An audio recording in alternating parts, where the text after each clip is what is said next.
Francia, 1923. En la provincia de la Bretaña nacía Yvonne Chouin, quien a los 5 años quedó huérfana y su único pariente, un tío, la llevó al hogar de niños evangélicos bautistas. Allí conoció a Cristo como su Salvador y Señor.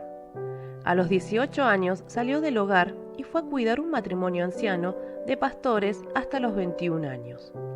Luego trabajó en un hospital durante 2 años cuidando enfermos de la guerra. En ese tiempo conoció a quien sería su esposo. Después de 2 años de casados, vinieron a la Argentina, no sabiendo hablar el castellano. Tuvieron 8 hijos, 2 fueron mellizos, falleciendo uno de ellos. Después de vivir en la Argentina 12 años, el Señor se llevó a su esposo en un accidente de tránsito. Pasó 2 años con amnesias parciales y 5 años de recuperación emocional, física y espiritual. Fueron años duros, llenos de preguntas, tratando de criar a sus 7 hijos, hasta que un día pasó frente a una iglesia bautista y volvió a congregarse, respondiendo al llamado del Señor para servirle donde Él quisiera. Así comenzó su vida, misionera, simple y sin grandes proyectos. Donde veía que el Señor estaba trabajando, ella se añadía a su labor. Cerca de su casa, en Villa de Mayo, Buenos Aires, comenzó una obra junto con el pastor Conrado Cultrera y la iglesia ucraniana de Caseros. En el kilómetro 30 comenzó en una casa de familia con reuniones de oración. Hoy en día es una hermosa iglesia. Luego, en el Perjil, cuando hubo un grupo, siguió el pastor Tamburí de la Unión Evangélica.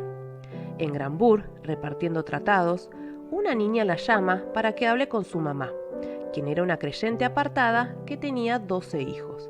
Comenzó a tener reuniones allí. Ella era ucraniana.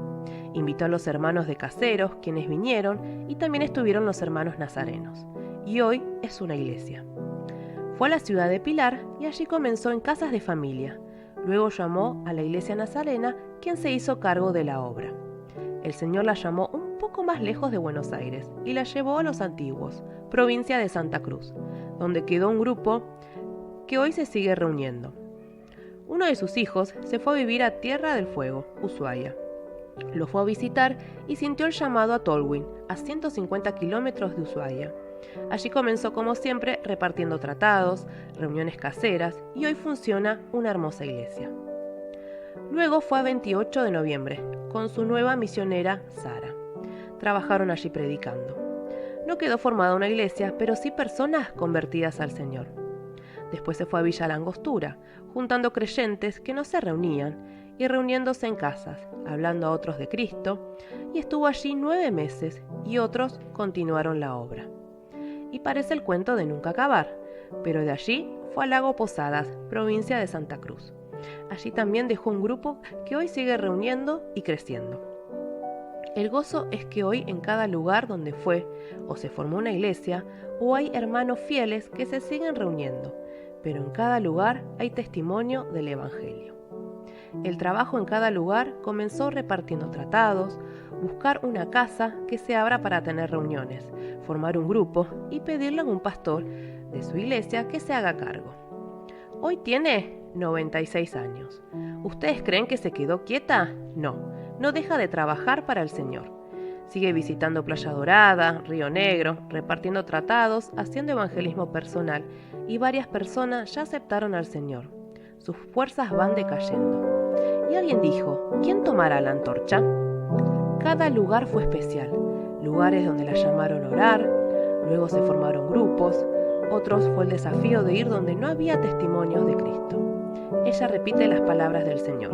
La mies es mucha, los obreros pocos. ¿Quién responderá? Heme aquí. Lo poco en las manos del Señor, Él lo multiplica. Un folleto, un testimonio, todo lo que hagas para el reino de Dios te va a sorprender. Una iglesia no comienza con multitudes, sino con alguien que decide obedecer al Señor.